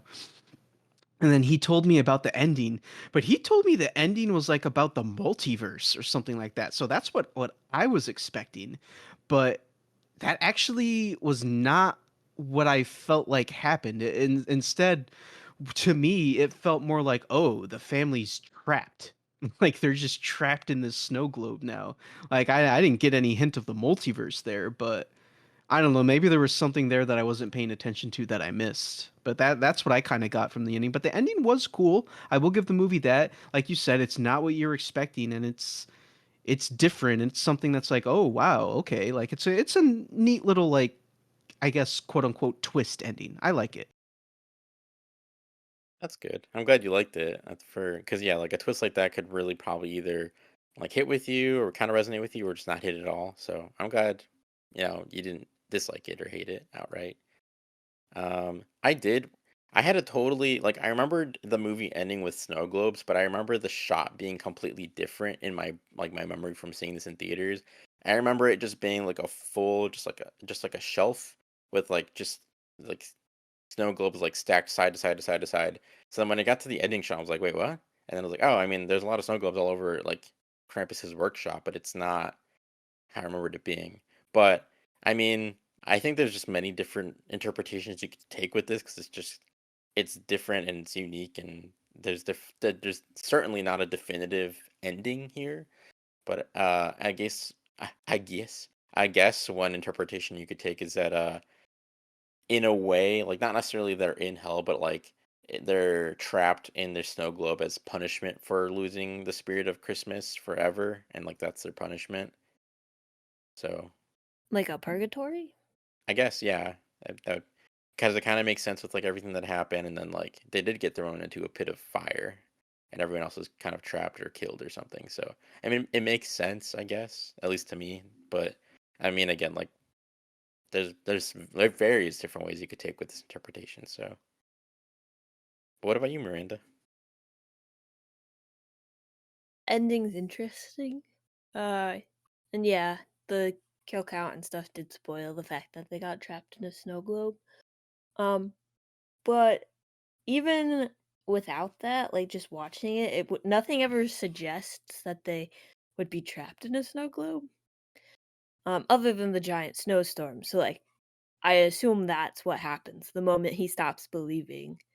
They all get trapped, and then when he is like, "I want to be with my family," and throws the ornament back, that's when he gets trapped in the snow globe or something like that. Also, is it a snow globe inside of a snow globe? Because, like, theoretically, the grandma also got trapped. At least her parents probably got trapped in a snow globe. So if she's trapped in a snow globe, is that in a universe? And then because the kid gives up Christmas, then they're trapped in a snow globe inside of a snow globe. I think Or- the easiest way to think of it is no, I don't. I personally don't think that it's a snow globe within a snow globe. I think it's Krampus's workshop, the same that like Santa Claus supposedly has his workshop at the North Pole, and it is just in the real world supposedly when you're a kid. Mhm. Um, so I think it's the same thing. Obviously, just Krampus is probably not in this. Maybe he's at the South Pole. Who knows? But I think Maybe. it's like one of that, and it's like it's his workshop, and then his snow globes are just like these permanent like purgatory situations. And then Yeah. I think since like Max wanted to be reunited with his family, I'm assuming that when Krampus takes you, you just get, I guess, put in the snow globe. And so if he hadn't been taken and he'd been left as the lone survivor like Ami was, that he would have been spared and just been like an orphan, and then his family would have been stuck in the snow globe, Mm. presumably like how Ami's was. But Mhm. since he requested to be taken with his whole family, then they all got stuck in there, and then they're gone. And I guess another interesting point that you like lightly brought up that I just thought about, perhaps like how when they bring up like the next day after the like random blizzard hits and they're like, oh, Mhm. everyone's gone, our neighbors are all gone, and like the Mhm. girl's boyfriend didn't like text her all day. Mhm. Perhaps it's like as soon as you get struck with Krampus, like the storm comes and completely just blocks like your house and your household out, and Mhm. everyone else is just like saved, and they're kind of like the people are transported to a different reality that they're not aware of. But then Mhm. like in the real world, like everyone else is still there, and they're like, huh, our neighbors are gone. Um, Mhm. because it could just be that like when they wake up, they're implanted memories that their neighbors told them that they were going to be gone. Because it's very convenient that suddenly Yeah. like everyone is gone and like the boyfriend isn't texting because presumably he's not even there. So Mhm. could be that. Yeah. It's like, oh, that neighbor doesn't talk to us because of this. They're off at in Hawaii on vacation. I was like, this is very convenient here. They just happen to be gone. Yeah, and like it just happens to be that they're like the only actual people still in the area. Well, I guess actually that's interesting. No, because we get the delivery guy. I Oh forgot about yeah. that. Yeah, he's there. Huh. Well, maybe he got stuck by Krampus too. Maybe he hates Christmas as well. I don't know. I guess that Maybe. puts up. Either that or the writers just forgot about that. Yeah, maybe. Or maybe I don't know. Maybe it is just like you only get taken from the real world once Krampus actually gets you, and then until then, like it's still the real world, and maybe the neighbors were all just gone. Who knows? Yeah, but like the boyfriend's house was all attacked and like stuff. So did they also stop believing in Christmas? I guess. Well, again, like the folklore is that in the same night that Santa goes and delivers presents for the good kids, Mm-hmm. Krampus goes and visits all the bad kids and families, I guess. Mm. This as well. So presumably he just went to go visit every house and did this to however many families as well. And I guess maybe the boyfriend's family wasn't great either. Hmm. What if in the family there's a higher majority that believe than disbelieve? Then I don't Do think they? they'd be visited Hmm. because And it's like then, it's the whole family thing. It's like a broken family. yeah, interesting. So there were a few things I wanted to bring up real quick before we move on to ratings. I enjoyed the beginning of this movie with like the, the slow motion shots of people just going haywire. Or well, probably not Black Friday, but it gave me Black Friday vibes because that's how people act on Black Friday sometimes. And like, the scene with the store employee getting trampled, like, yeah, it was funny in the moment, but like that's actually happened before in like real life. Like there have been store employees that have died because they got trampled by crazy ass crowds like that. So like I thought the beginning of the movie was kind of funny in that aspect. And then I thought it was an interesting choice because I don't really know what Krampus looks like, I guess, or what he's supposed to look like. So I thought it was an interesting choice that they kept like the human face and beard for his face because just based off of the way his body looks, you would not think he would still have a human face. So I thought that was an interesting choice. Once again, I'm gonna reiterate that I was a big fan of the creature design. I think that was one aspect of the movie that was very well done. I agree. Yeah, I definitely feel like the creature design was probably my favorite aspect of the whole movie. I think every single creature was just a very interesting interpretation, design, had interesting sound design. Like I really liked the roar of the creepy Jack in the Box slug thing. That was really creepy. Yeah, and like I mentioned before, I liked Krampus's howl. Like that was very Yeah. ominous and creepy, bone chilling at times too. Yeah, for sure, for sure. And then like I mean it makes sense like it's supposed to be creepy, but like anytime that there's some sort of like weird hybrid evil thing with like hooves, that's always kind of creepy to me. But Anything that looks like a goat. well, it's funny because I don't like. I've watched The Witch and I really like that movie. And I no spoilers. I guess there's something to do with a goat, and like obviously people find that movie pretty scary, whatever. And that movie's never really creeped me out that much. Um, but yeah, I don't know. Like movies that do Yeah. usually have like hooved creature things are like, it's a little creepy. At Not least to to go me. too off topic, but I've also seen that movie and I was like you, I didn't find it too scary, but I thought the ending was pretty terrifying. The ending creeped me out. Yeah. Yeah, just to wrap that up real quick. Yeah. My sister also like that part like traumatized her and I'm like, "Really? Oh, all right." Yeah. I guess like if you saw it in real life, yeah, it'd be kind of creepy to see people not I won't spoil the witch on this podcast, so we didn't give a spoiler for that, but I'll just say like I can understand why it could be creepy, but it's an interesting visual. But anyway, sorry to get off topic. Um any other additional final thoughts, comments, questions, anything? I've pretty much gotten everything I've needed to say out of my system. Um, so if regular Santa is Coke Santa, does Krampus is he Pepsi Santa then? Yes. Sure, why not? He's RC Santa. RC RC. Santa. I was gonna say, Okay. what's like an evil pop? Dr. And he, Doofenshmirtz soda. I was gonna say no, not Dr. Pepper. I love Dr. Pepper. Dr. Pepper's good. That is my favorite. Maybe like a an alcoholic beverage, maybe like spiked. Coke or something. You know what? No, he's the spokesperson for Crystal Pepsi because nobody liked Crystal Pepsi. All right, if that's all, then let's rate this movie. What would you rate Krampus from 2015, Miranda? Um, a 3 out of 5. It's a pretty decent movie, you know. Nothing too outrageous, but like also nothing like it's not terrible and it's not the best thing that's ever been made. Um, but it's a decent watch. If you like horror comedies, you might enjoy something out of it. I respect it. I respect it. Yeah, like I said, I'm glad you didn't hate it. Like I tried to choose something that you might like because I was like, well, it has interesting lore and designs and practical effects and is a little silly and campy. So I was like, maybe she'll like it. Maybe she won't hate it. So I'm glad you didn't hate it at least. What about you, Dan?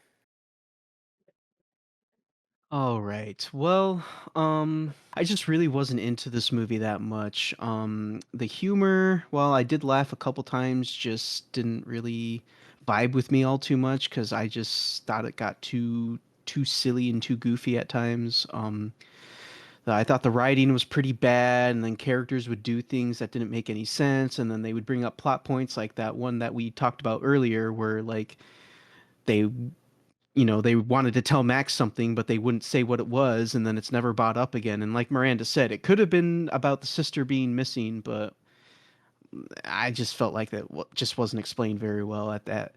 But I will say I did like the creature design. The ending was interesting. I will give it that. But with all that in mind, I'm going to give Krampus a 2.5 out of 5. I just didn't really like it that much.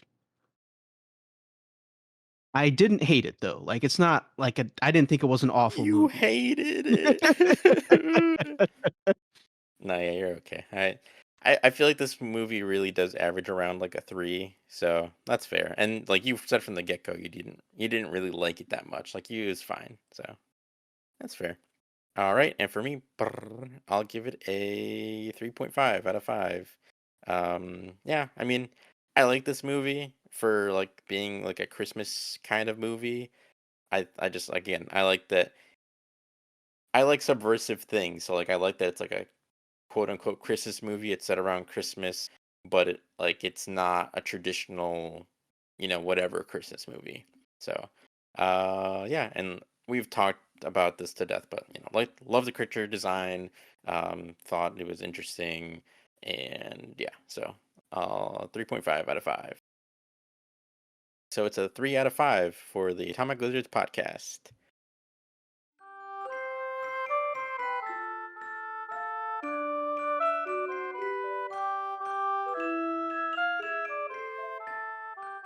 And that brings our Krampus discussion to an end. So, our final movie of the day is Elf from 2003, which is a lot older than I thought this movie was. The movie is about a human named Buddy who was raised by elves at the North Pole, and when he becomes an adult, the elves and Santa tell Buddy that he's actually not from there and his real dad is alive and living in Manhattan. So then he goes on an adventure to reconnect with his dad and ends up showing the inhabitants of New York how magical Christmas can be. What did you guys think of this one? So, this is another one that I go out of my way to watch every year. This is my pick. I I love this movie. It's a great time every time I put it on. And much like The Grinch, one of the things that makes this movie really great is Will Ferrell's performance. Much like Jim Carrey's performance as the Grinch, Will Ferrell's performance as Buddy the Elf is just it's great. I love it, man. Makes me I laugh my ass off every time I watch this movie. And once again, much like the Grinch though, like Elf, like like the story in terms of like Christmas movies is kind of generic at times. It's like, oh, everybody's got to believe in Christmas, at the end. Enough people don't believe in Christmas.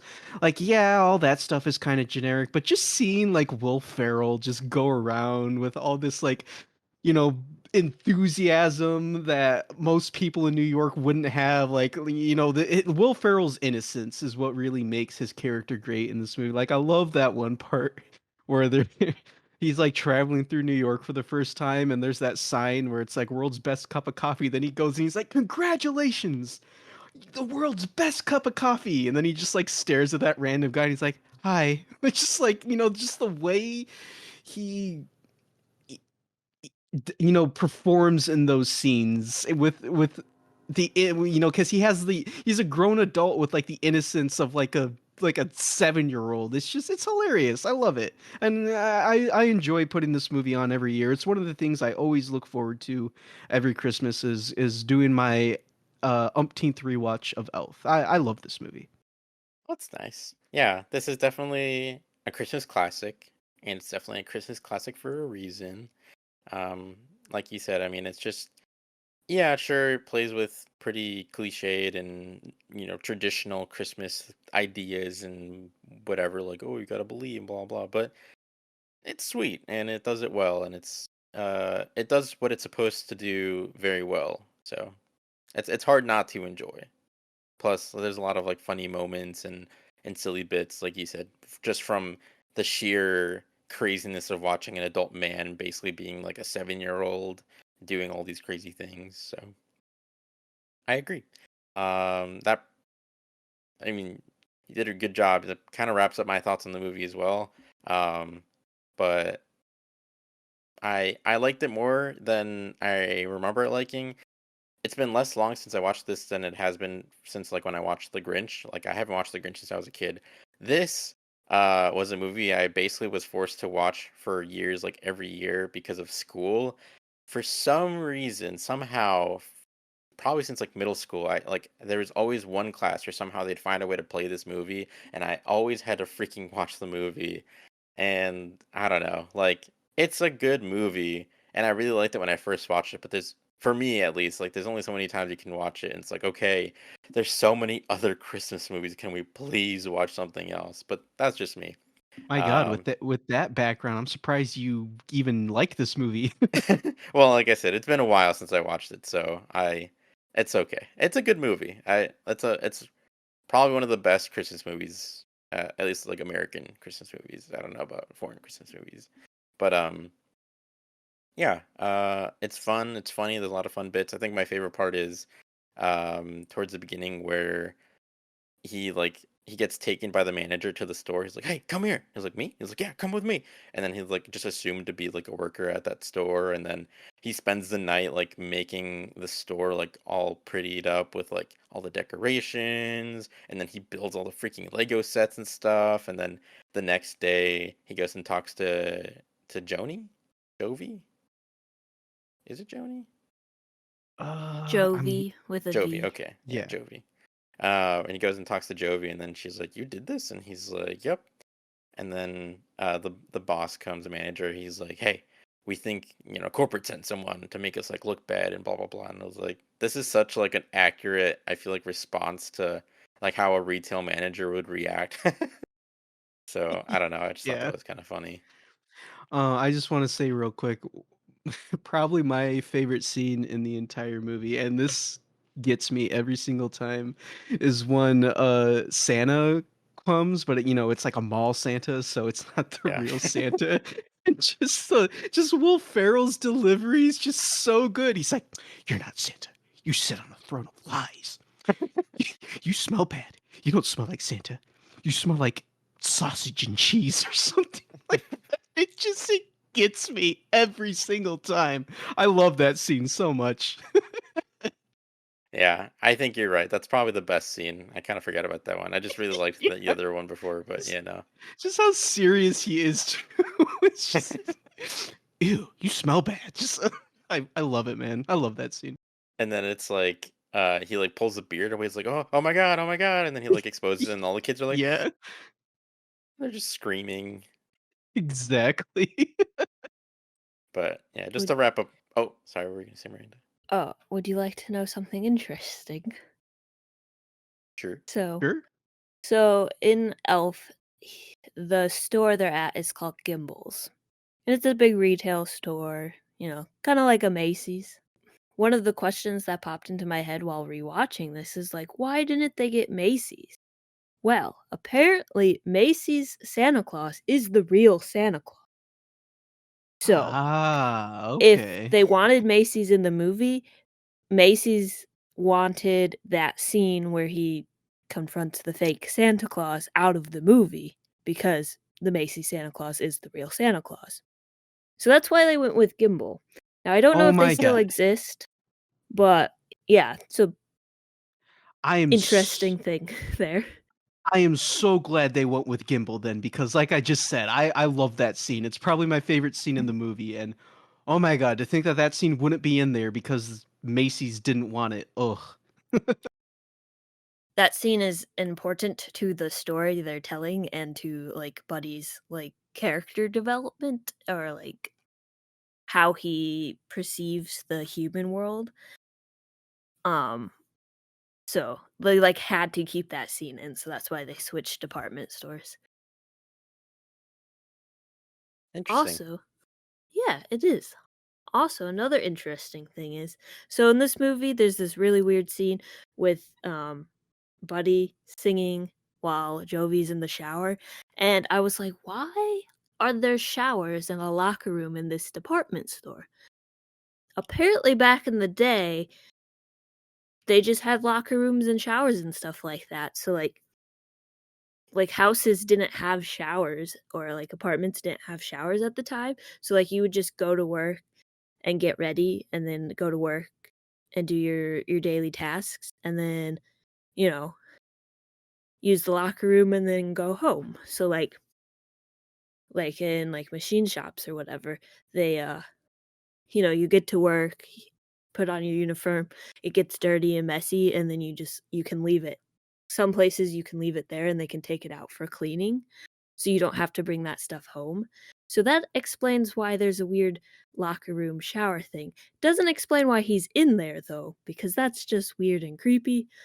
But Because he was singing yeah. a duet. But yeah, no, he should he shouldn't. But once again, I think it ties He's more like a into like kid. yeah, he doesn't have like the sensibilities of an adult, so he just doesn't know any better. Yeah, it's still weird though. I mean, yeah, it's still weird, and Yeah, it like is. from her I mean, perspective, she's like, yeah, "Dude, WTF? Like, what are you doing in here? Get out, you creep!" exactly. Yeah. And understandably so. Mhm. These are very fun facts. Thank you for gathering the fun facts, Miranda, as always. I would have never guessed like that Macy's one. I mean, it totally makes sense. It totally tracks with like stupid corporate things, but that's actually like a really interesting and fun fact. And I'm so like Dan said, it's very nice that they actually did go with the gimbals the thing, and so they could do that bit. Mhm.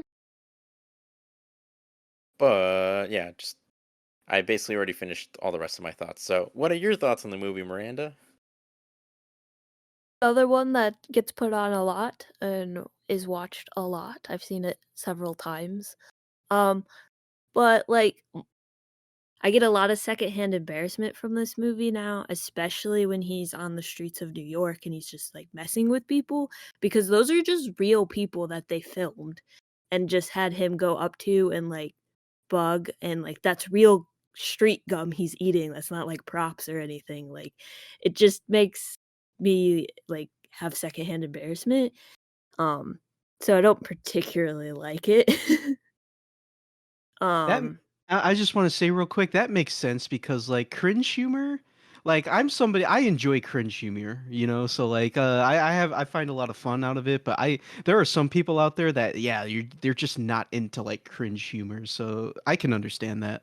Yeah, that's why I don't like The Office. And that's why Parks I and Rec love is The the Office, but superior yeah. show. I can Uh, totally understand where you're coming from, Miranda. yeah. So, I don't know, just over time that has just been like, I don't like that. And like I get it for his character, like Buddy's character, because he is basically a fish out of water. He doesn't know anything about New York or human life, he was raised as an elf. So like it makes sense for his character. Um and like the story that they're telling. Um But since he was raised as an elf, I really liked what they did for the I really like what they did for the perspective shots. So, like, obviously, they had to make people look small to be elves, and then make people, well, make him look extra large, compared to the elves. So there was a lot of, practical sets with the distances and like camera angling and framing to make it look that way. And I really appreciate that in this movie because, like, for example, The Hobbit. Now, there's some of that in there, but they also just CGI'd all the characters and it looks kind of weird. Whereas, like, the original Lord of the Rings, they built those sets to get that perspective of Frodo being smaller than Gandalf. And this movie is from 2003, so it would make sense that they would do that stuff like more practically. And it's really only in the beginning and like a little bit at the end. So, like, I'm glad they took the time to actually do that. I also really like the callbacks to the old school stop motion Christmas stories like Rudolph and Santa Claus coming to town and like Frosty the Snowman. They had like those like stop motion um like characters and elements with the snowman and like the narwhal and the little penguin and the creatures there. Um I really liked the set they created for that and like the whole vibe just like yeah, this is cool. This is very storybook too. They started off with a storybook, so they like tie that in together. And then him traveling from the storybook snowy um North Pole into the real world is very interesting how they did that transition.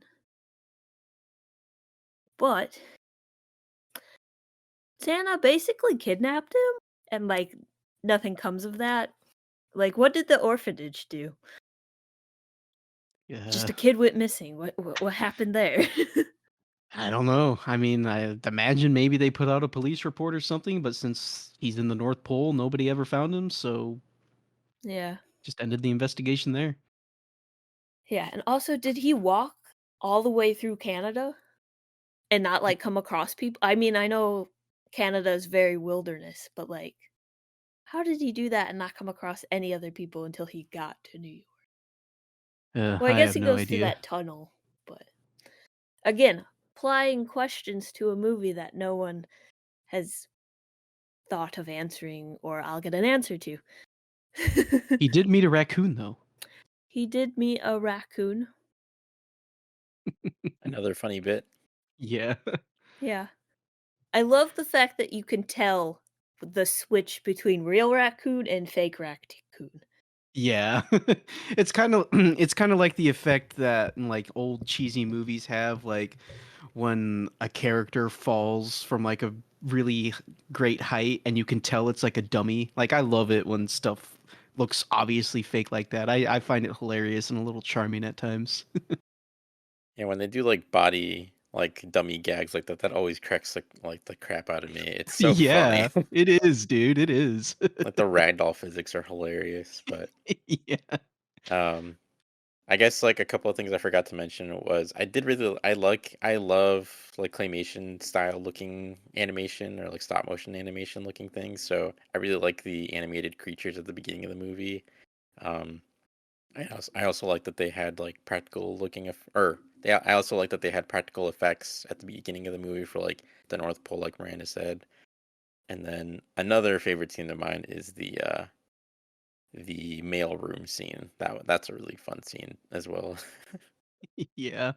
I was gonna mention because I didn't mention the beginning of the movie either, with all like the stop motion characters and references to like the old, Rankin-Boss and Rudolph movies, like Miranda was saying. I also really enjoyed that part. Like I always liked it when live action movies can do a little bit of mixed media and have like animated characters or like stop motion characters in there. So that was really fun, and I do the my favorite character was definitely the narwhal. Bye, buddy. I hope you find your dad. Like it's, so like, That line delivery is so good. yeah. Bye, So buddy. Hope you find hope your you find your dad. dad. Yeah. So I did enjoy that, but Oh, would you like to sure. know another interesting fact? Yeah, sure. So, the narwhal's like horn. It's not a horn. It's a tooth that Oh, grows out of their Oh, head. I that did is not know that. interesting. That's kind of Yep. terrifying. Yep. But I also, the one part we all haven't mentioned yet, and is probably equally one of the best parts of the movie, in addition to the fake Santa scene, is of course the boardroom scene with Peter Dinklage. He's an angry elf. Like that's that's a really good scene too. Call me elf one more time. And then I love the part when like Peter Dinklage is running up to him about to beat the crap out of him, and then Buddy's like, "Oh, look at you!" Like he's gonna give him a hug. Like that's pretty great too. Agreed.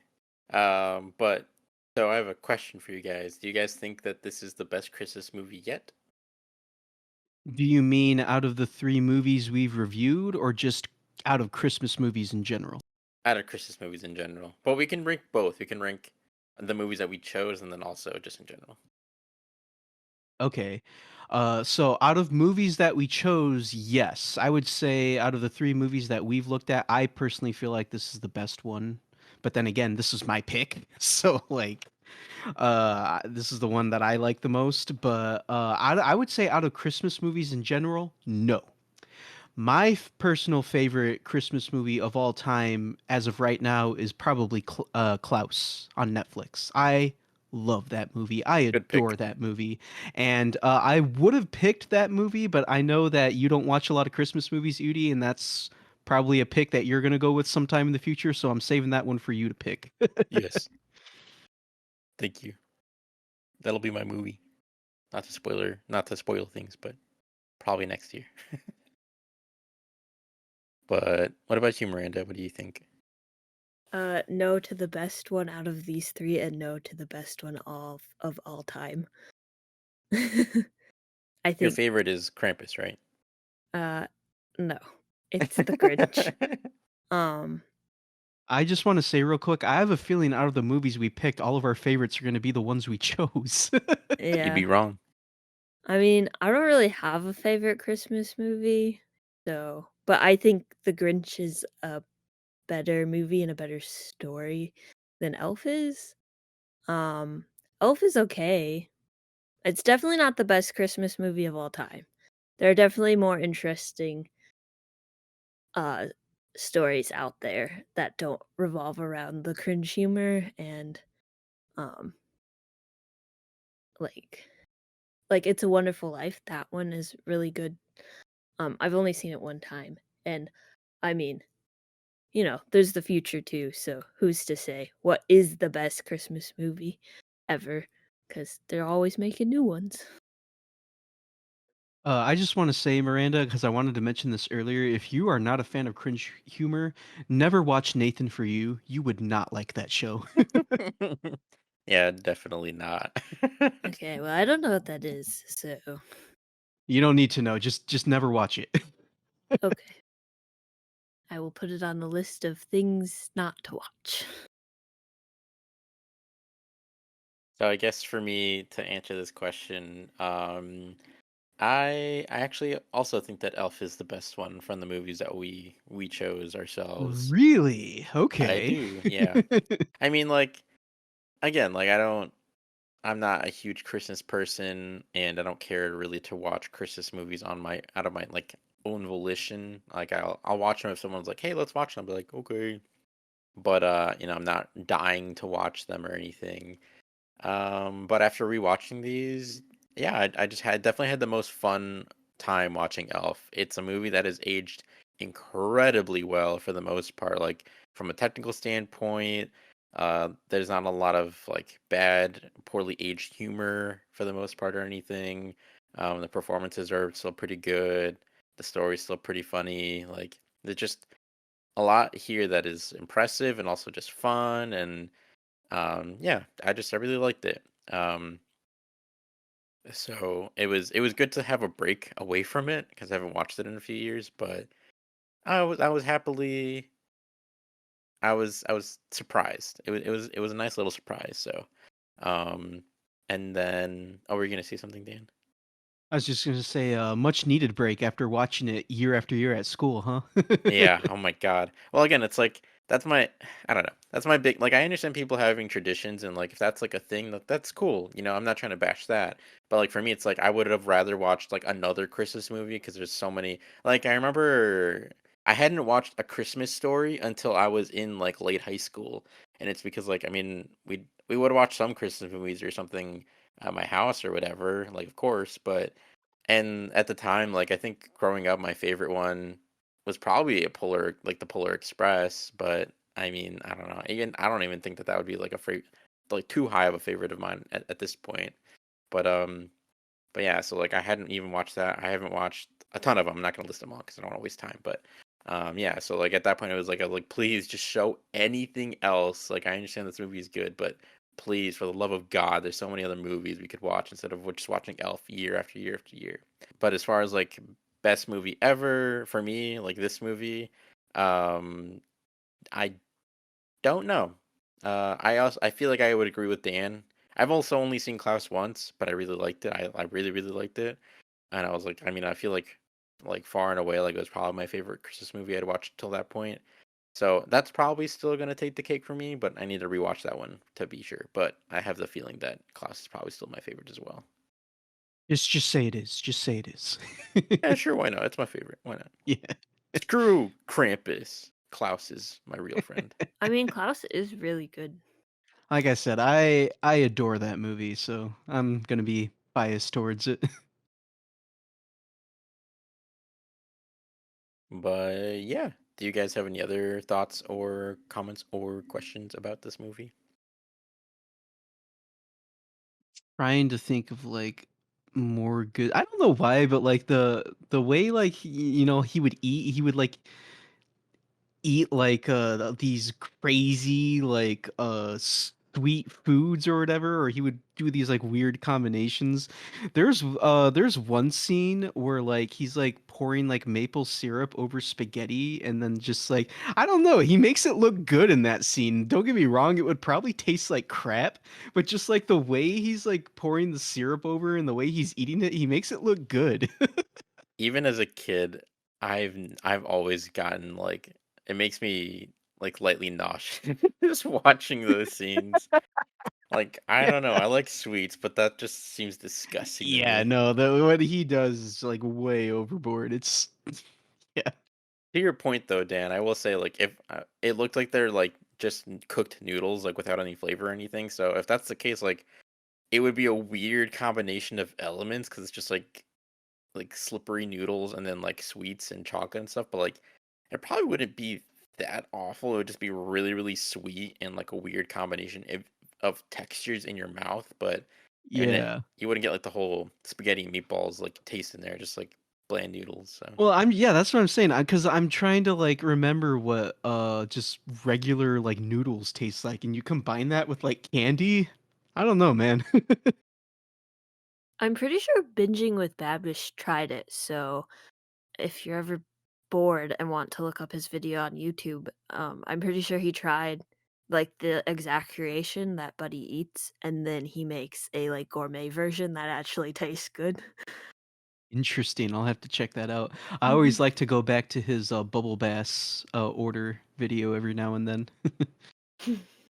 He's got a lot of food, TV, movie food items that he does. But I'm sure plain noodles plus maple syrup is an interesting combo. Yeah. I'm not gonna try it anytime soon, though. I don't remember if you said what was your favorite part of or what were some of your favorite scenes in the movie, Miranda?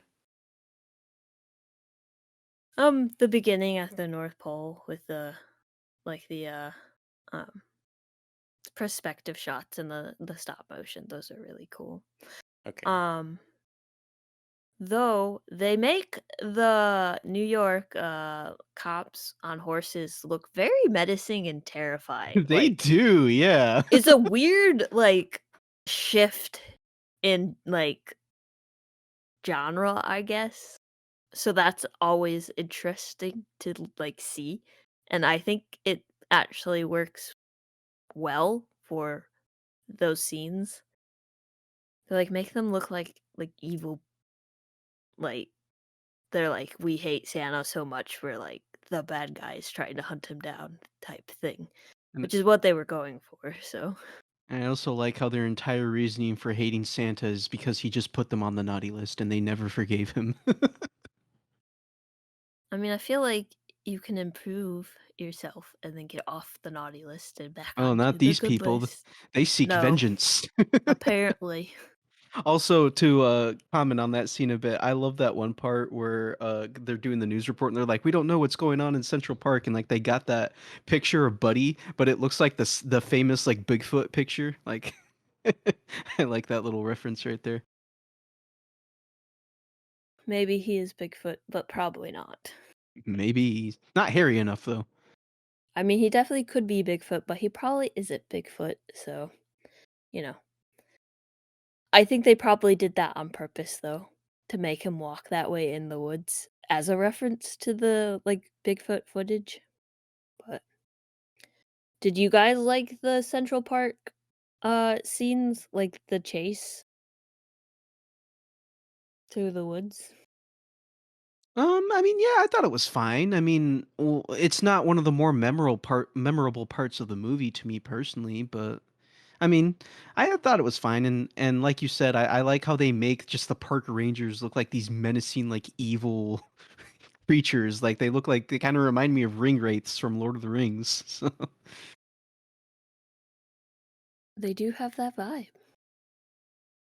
But yeah, did you guys have any other thoughts or things you wanted to say about this before we wrap up and start rating?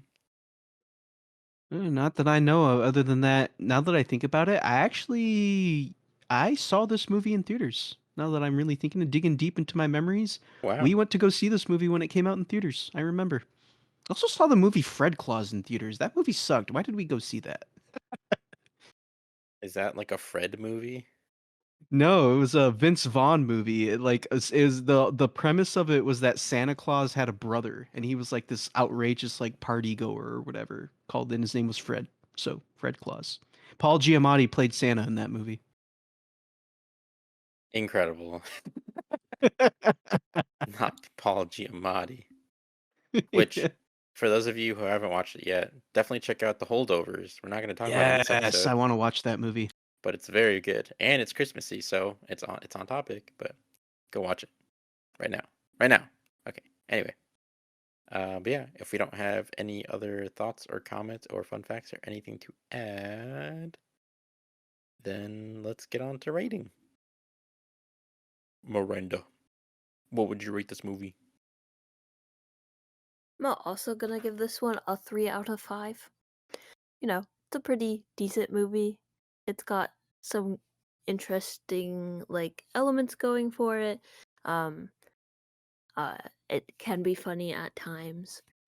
And, it it it's one of the like modern day Christmas movies of the 21st century. So I feel like if you talk about Christmas movies, you have to talk about this one along with like The Grinch and a few others.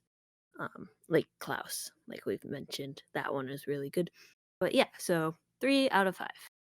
Very nice, very nice. What about you, Dan? So I'm gonna rate this movie the same that I rated The Grinch. I'm gonna give it 3.5 out of 5 stars. I love this movie. I love Will Ferrell's performance. Gets me in a good laughing mood every single time I watch it. Other than Klaus, it's one of the few Christmas movies I always look forward to watching every year. So yeah, I love it. Nice. Yeah, definitely in the upper echelon of Christmas movies. Um, so for me, I'm gonna give this a 3.5 out of 5. Like I said, I think time and distance did me well with this movie. So with my relationship with this movie. So I liked it a lot more than I have the last few times that I watched it, and I was able to enjoy it a good amount more. So yeah, so the grand total Atomic Lizard score is a 3.33, which would equate down to a 3 out of 5. Thank you so much for joining us and listening to our conversation about these 3 holiday movies. If you're interested in hearing more of our reviews, please check out our previous episodes. You can find us on Instagram at Atomic Lizards Pod and on Letterboxd at atomic_lizards. And happy holiday to all, and may they be merry and bright. Merry Christmas, everyone. Happy holidays.